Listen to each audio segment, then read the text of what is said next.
ఏపీలో కొత్తగా 3 జిల్లాలు 5 రెవెన్యూ డివిజన్స్ రాబోతున్నాయి. సుదీర్ఘ కసరత్తు, అనేక అంశాల అధ్యయనం, వినతుల పరిశీలన తరువాత కొత్త జిల్లాల ఏర్పాటు, సరిహద్దు మార్పులకు సీఎం చంద్రబాబు గ్రీన్ సిగ్నల్ ఇచ్చారు. ఇందుకు ఏపీలో రాబోతున్న ఆ కొత్త జిల్లాలేంటి? ఆ 3 జిల్లాల్లో ఏ మండలాలు ఉండబోతున్నాయి? కొత్తగా 3 జిల్లాల ఏర్పాటుకు సీఎం చంద్రబాబు ఆమోదం తెలిపారు. దీంతో అతి త్వరలోనే ఆంధ్రప్రదేశ్ పటంలో మార్కాపురం, మదనపల్లె, పోలవరం జిల్లాలుగా కనిపించబోతున్నాయి. ఎప్పటినుంచో ప్రచారంలో ఉన్న మార్కాపురం, మదనపల్లె కేంద్రాలుగా జిల్లాలకు ప్రభుత్వం గ్రీన్ సిగ్నల్ ఇచ్చింది. ఇక రంపచోడవరం కేంద్రంగా పోలవరం జిల్లా ఏర్పాటుకు ప్రభుత్వం నిర్ణయం తీసుకుంది. పోలవరం ప్రాజెక్టు ముంపు ప్రాంతాల అభివృద్ధి లక్ష్యంగా రంపచోడవరం కేంద్రంగా జిల్లా ఏర్పాటు చేస్తోంది ప్రభుత్వం. రంపచోడవరం, చింతూరు రెవెన్యూ డివిజన్లు ప్రస్తుతం అల్లూరి సీతారామరాజు జిల్లాలో ఉన్నాయి. చింతూరు నుంచి జిల్లా కేంద్రమైన పాడేరు వెళ్లాలంటే 215 కిలోమీటర్లు ప్రయాణం చేయాలి. ఈ 2 డివిజన్లను తూర్పుగోదావరి జిల్లాలో కలపాలి అనేది ఎప్పటినుంచో ఉన్న ప్రతిపాదన.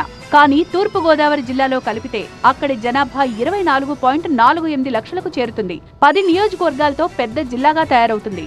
ఈ నేపథ్యంలో సీఎం చంద్రబాబు సూచన మేరకు రంపచోడవరం కేంద్రంగా కొత్త జిల్లా ఏర్పాటుకు ప్రభుత్వం శ్రీకారం చుట్టింది.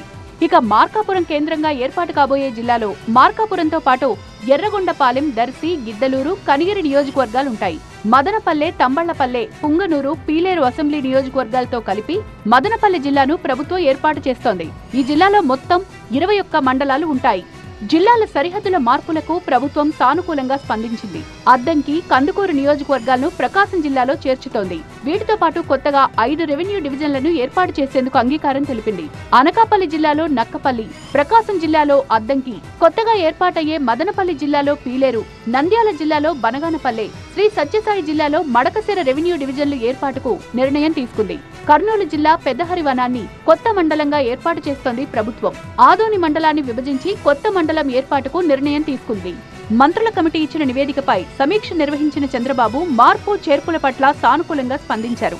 ఈ నెల 28న జరగబోయే కేబినెట్ భేటీలో ఈ మార్పులు చేర్పులతో పాటు కొత్త జిల్లాల ప్రతిపాదనలకు ప్రభుత్వం ఆమోదం తెలపనుంది. ప్రభుత్వం ఆమోదం తర్వాత ఏపీలో జిల్లాల సంఖ్య 29 కానుంది.